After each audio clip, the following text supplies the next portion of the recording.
Oh boy, the wind is really kicking up, man. Hope I don't lose some stuff here. Let's see which one I should do next here. Have a small gold ring there. I'll do this gold ring right here. Right there.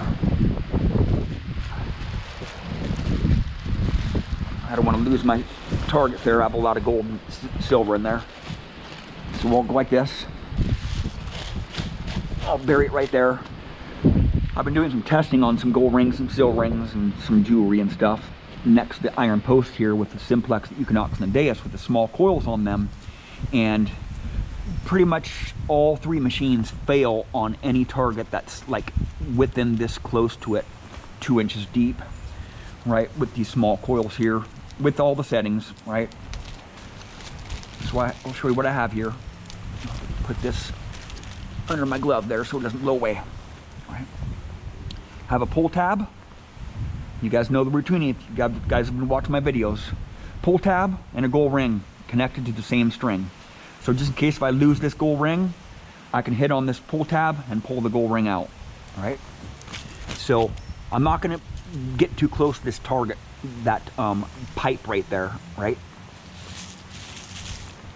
Gold ring, 2 inches deep. We'll get this pull tab away from there a little bit there. Go with the Equinox first. Oh boy, the sun's gonna be in my way here. Probably in this video, I might get some sun flares. So, Park 2, right? Park 2. Park 1 was hitting it, that silver ring, fair. But Park 2 was hitting it too. Big time, right? Hits it right off the bat. Park 2 just slaughtered it, right? Just beat it up, right? Big time, hitting it hardcore, right? Definitely, for sure. Go to Park 1 here, test it out on Park 1 here. It's hitting it, but not nearly as good. I'm at 17 gain on both these. Let me see my gain here, 17 gain on both of them.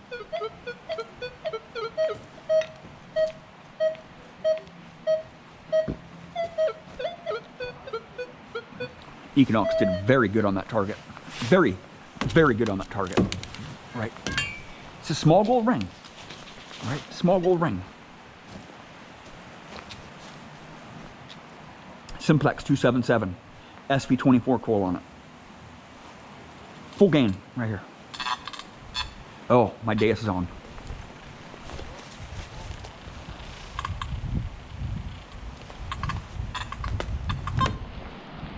That's how much a Simplex is not like other detectors, right? The Equinox is pretty stable right there, but Simplex just is not like any other frequency.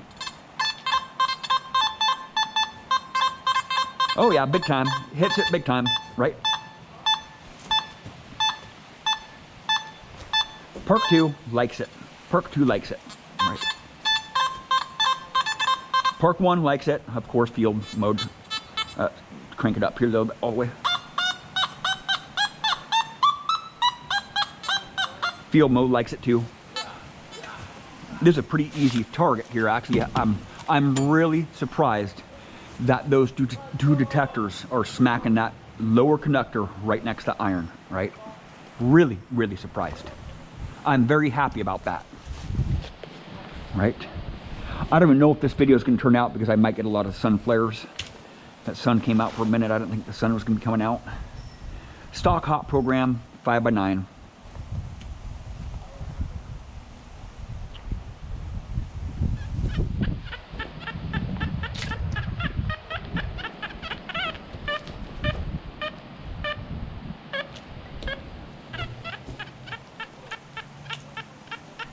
Yep, does pretty good on that.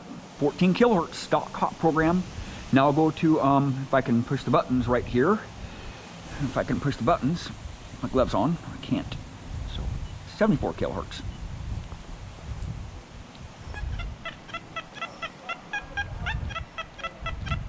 See how much of a high tone that is?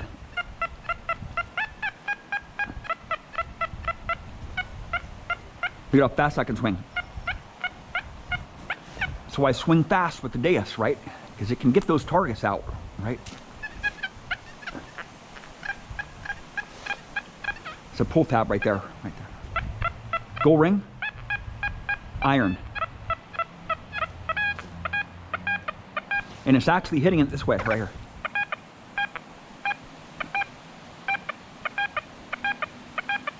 Where the other detectors were not hitting it, right? The Simplex and the Equinox were not hitting that target right there, going this way, right? And that's what I'm listening for. I'm listening for those little bleeps, right? When I'm swinging fast here, I'm listening for those little bleeps just like that, right? And then I'll rotate and hit on that target, right? The Simplex and the Equinox were not hitting it, right? I wonder how this coil will perform on that target. I'm just wondering.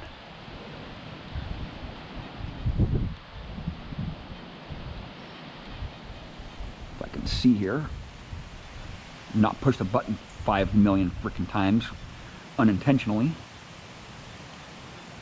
There we go.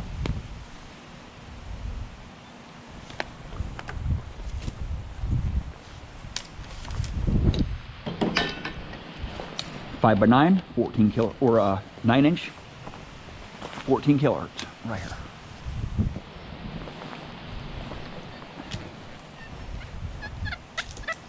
Oh, hardcore, man.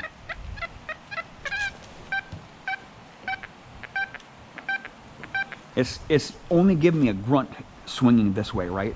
Those other machines weren't giving me any tones, but it's at least giving me a grunt going that way. And that's at 14 kilohertz. I'll put it in.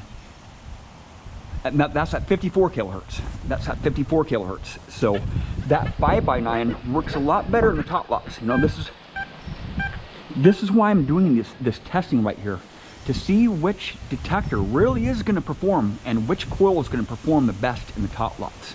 And I can see right now that the 5x9 really has an edge. I'll go to 14 kilohertz. It probably won't hit it nearly as good because only a grunt, right? And it's giving me a lower tone on that because I dropped the frequency down. But with that 5x9 coil right there, it'll hit on the higher conductors and the lower conductors when it's in 74 kilohertz, because I'm not trying to go deep here, right? If I were trying to go deep and I were trying to get higher conductor targets, I would want to use the lower frequencies, but I'm not trying to go deep here in the top lots. I'm just trying to swing fast and get past these large iron pipes here, right? And just listen for any type of tone that's not that big overload of iron right there. And I think the 5x9 has a little bit of an edge over all these setups here, right? And I was hoping to come to something conclusive with these tests today. And that just showed me right there, just that little teeny bit of an advantage that 5x9 coil has in 74 kilohertz frequency has over all these setups right here. This is the coil that I'm probably going to prefer for top lots. If I'm like doing a lot of top lots, just traveling around the city doing top lots, we'll just only use that coil right there.